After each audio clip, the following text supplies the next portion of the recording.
David versus Goliath.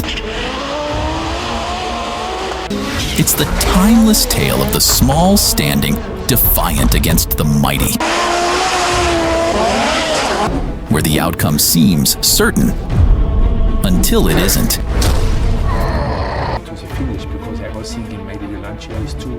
History loves a good underdog, especially one who punches above their weight, like Muhammad Ali, dancing on the ropes, and outwitting a ferocious George Foreman in the rumble in the jungle.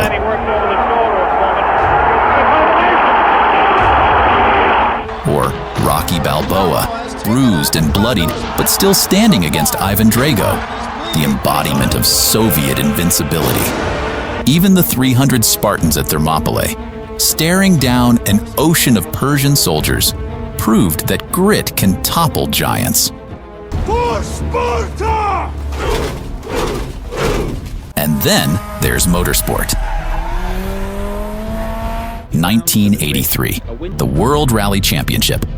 Group B racing has gone mad. Minimum regulations, maximum risk. Enter Audi, the Goliath. Its weapon?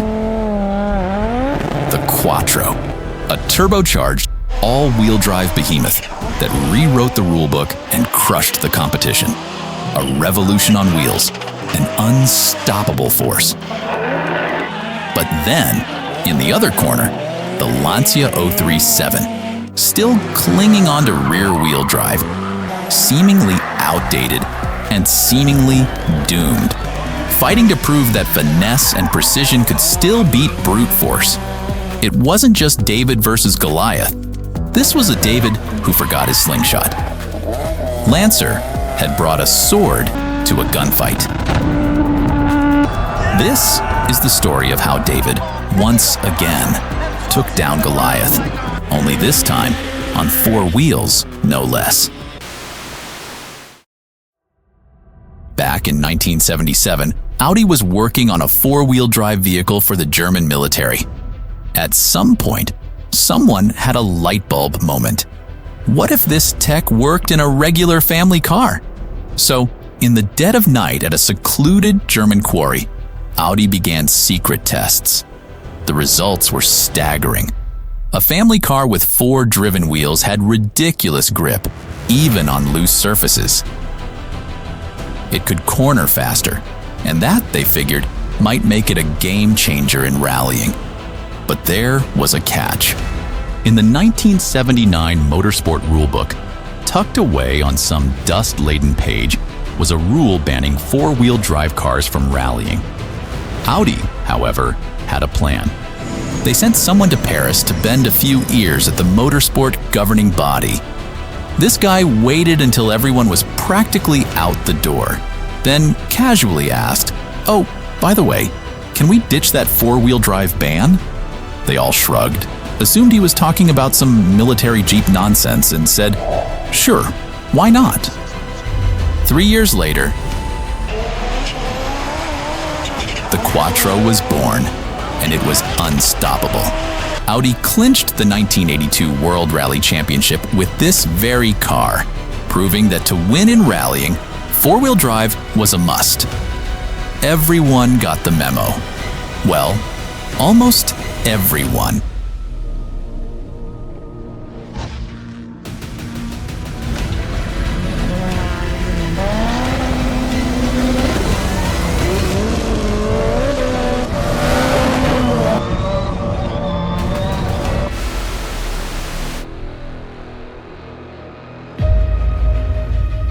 Enter the Lancia 037, a masterpiece of Italian engineering and stubbornness.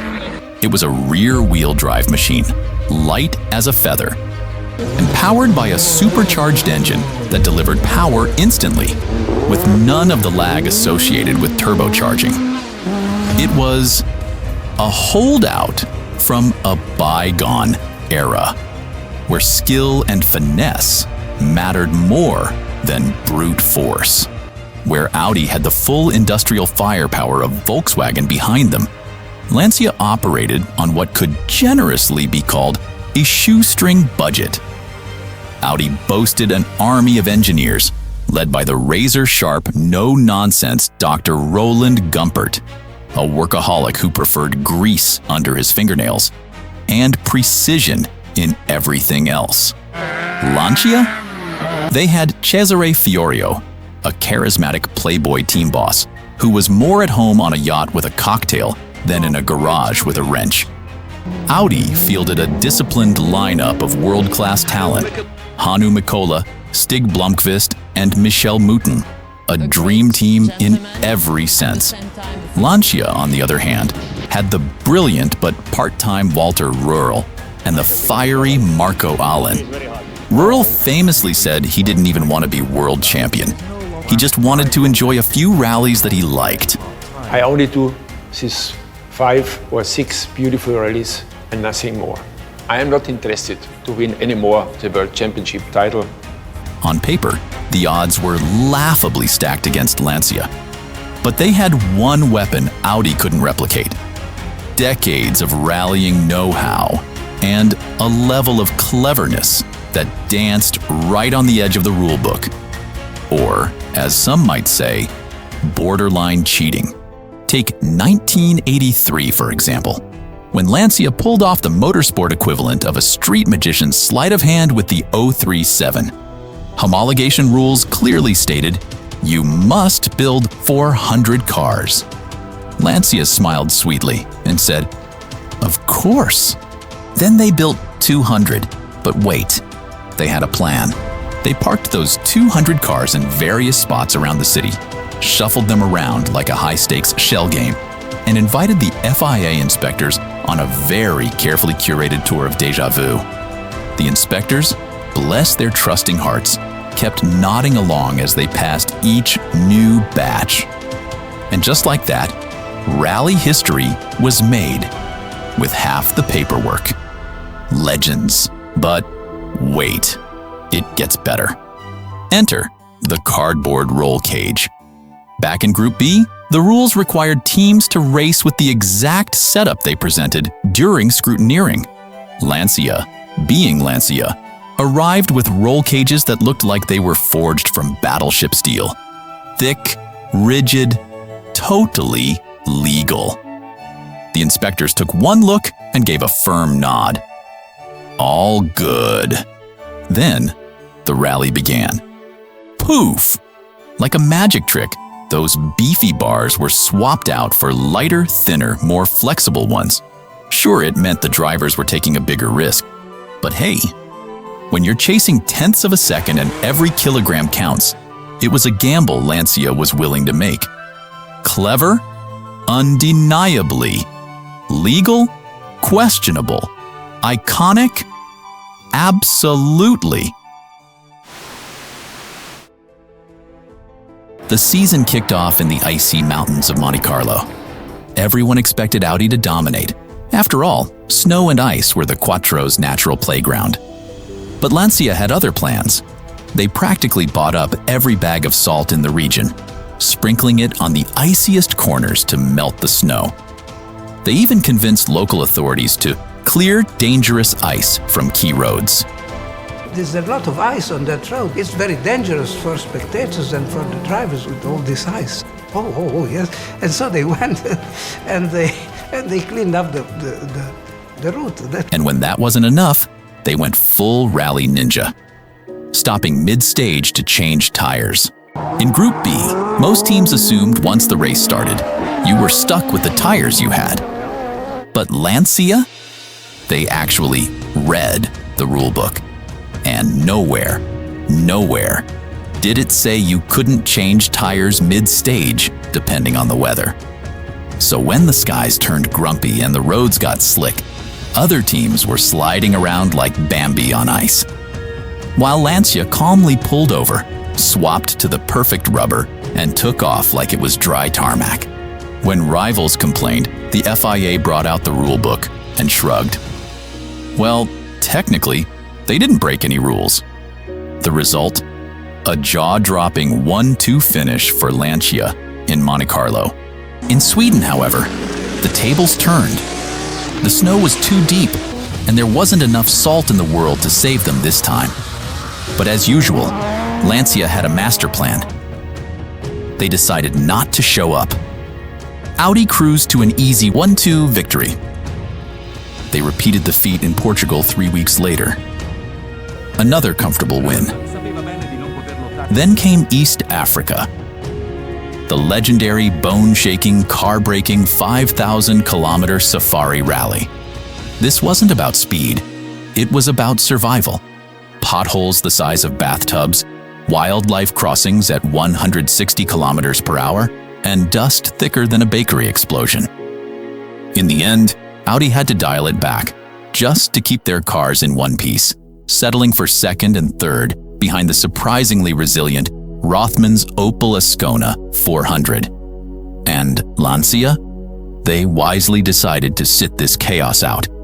By now, most people thought Audi was running away with the championship. But most people were wrong. On the dry, twisty tarmac of Corsica, France, Lancia came out swinging.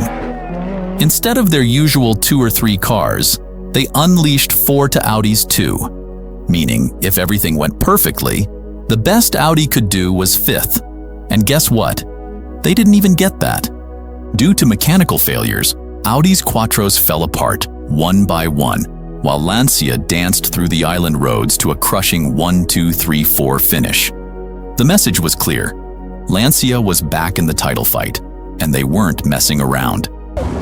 With our speed, it's just like holiday. Next up, the Acropolis Rally in Greece. The toughest, roughest round on the calendar.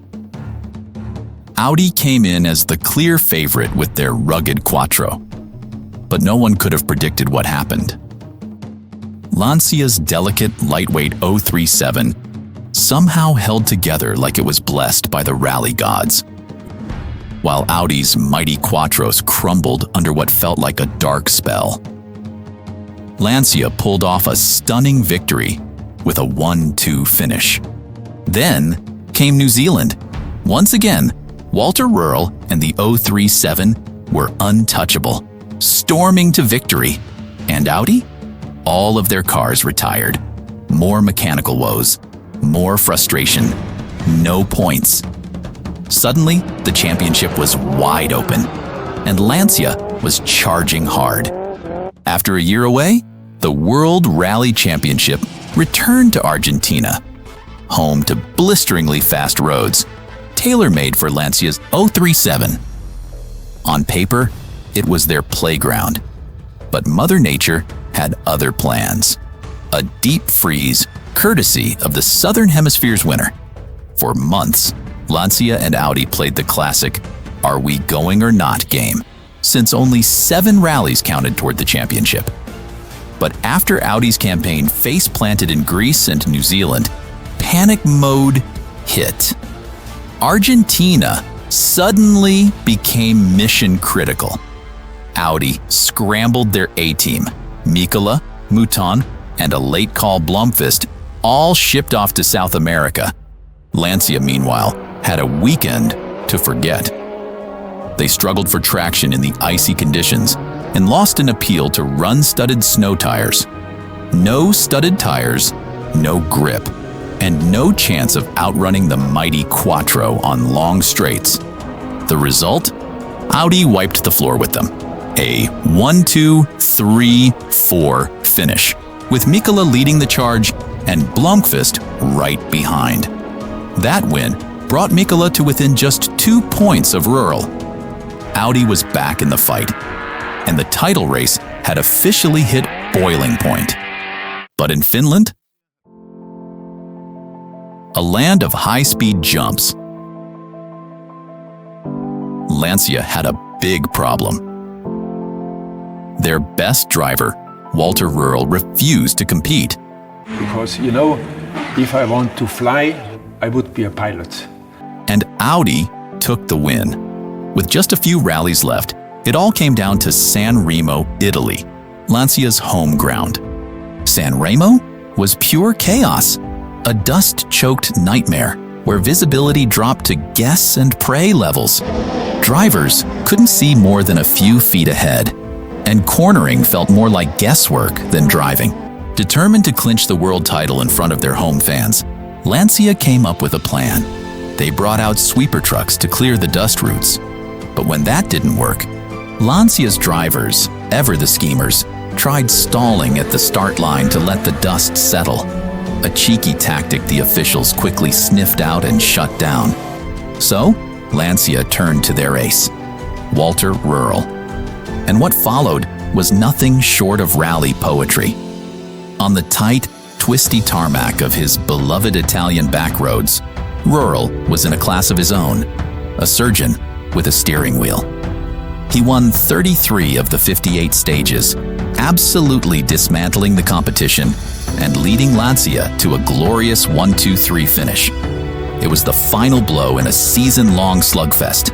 Against all odds, Lancia clinched the manufacturer's championship. It was the last time a two-wheel drive car would ever conquer the WRC. And what a way to bow out.